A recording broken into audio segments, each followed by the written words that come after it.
The SEC just made it easier for banks to get spot XRP ETF products on the market. October could be the best month for people who own XRP. This and other things I want to see happen in October that will push the price of XRP to all-time highs will be given to you. First, let's talk about what is happening now and what I think is going to happen next. Let's go. That's it for the SEC XRP ETF plans.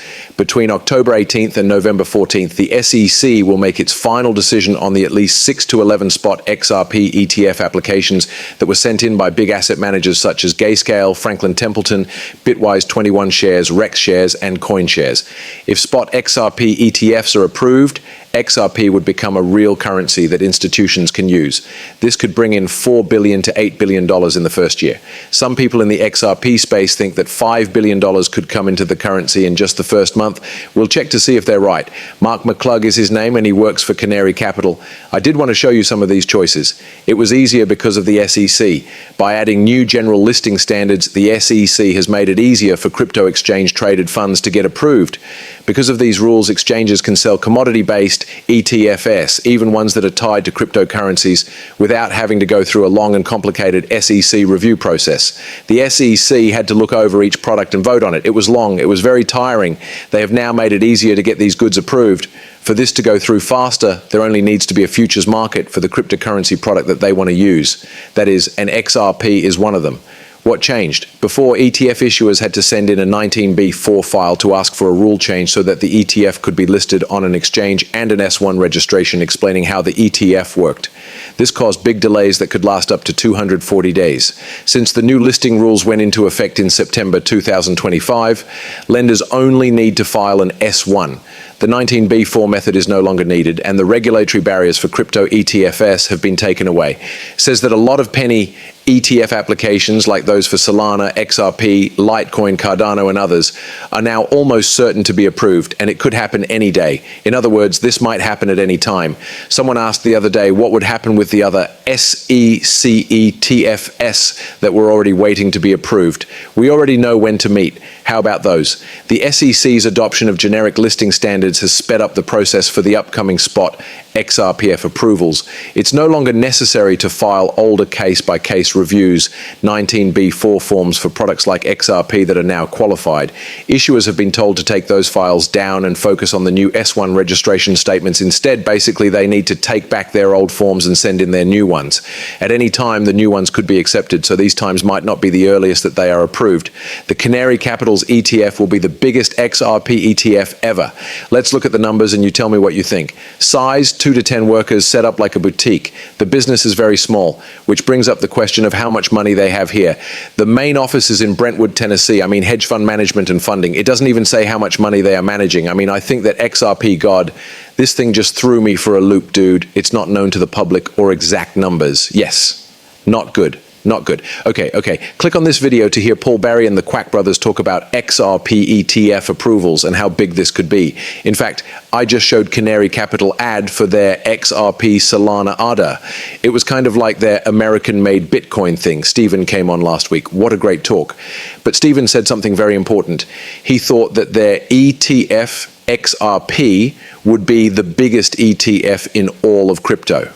Dom, I'll begin with you in terms of movement. Do you agree with that?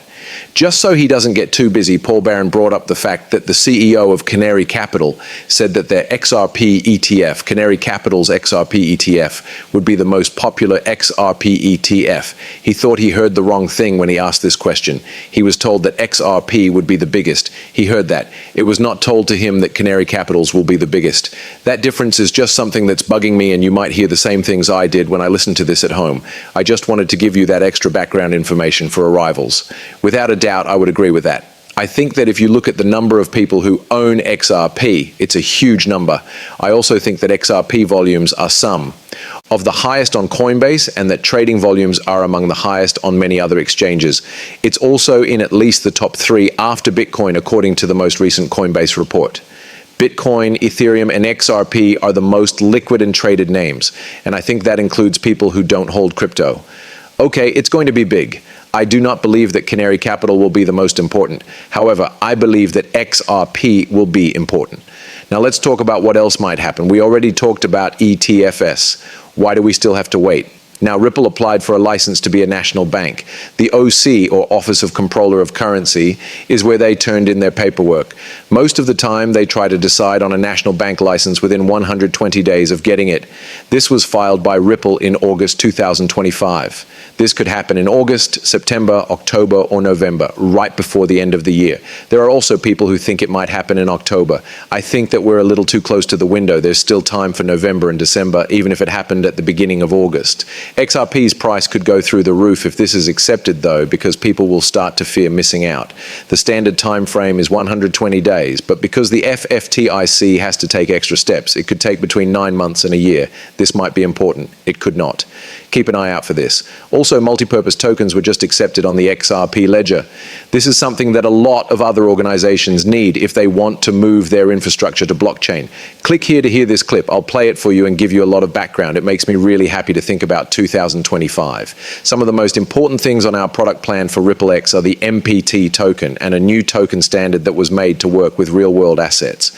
So we've suggested that as a change to the XRP system. The group of validators needs to decide if they want to use that before we can do so.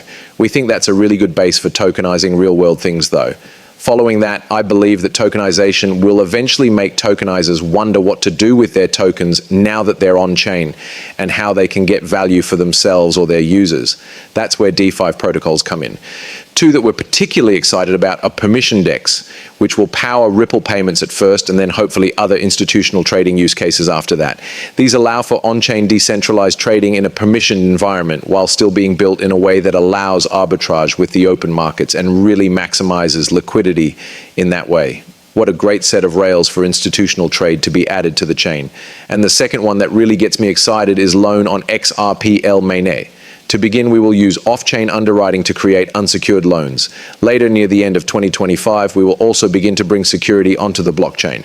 So that's all Ripple has to say about XRPL from their point of view. There are 3 use cases: payments, trading, and loans, all of which are aimed at existing financial institutions and fintechs.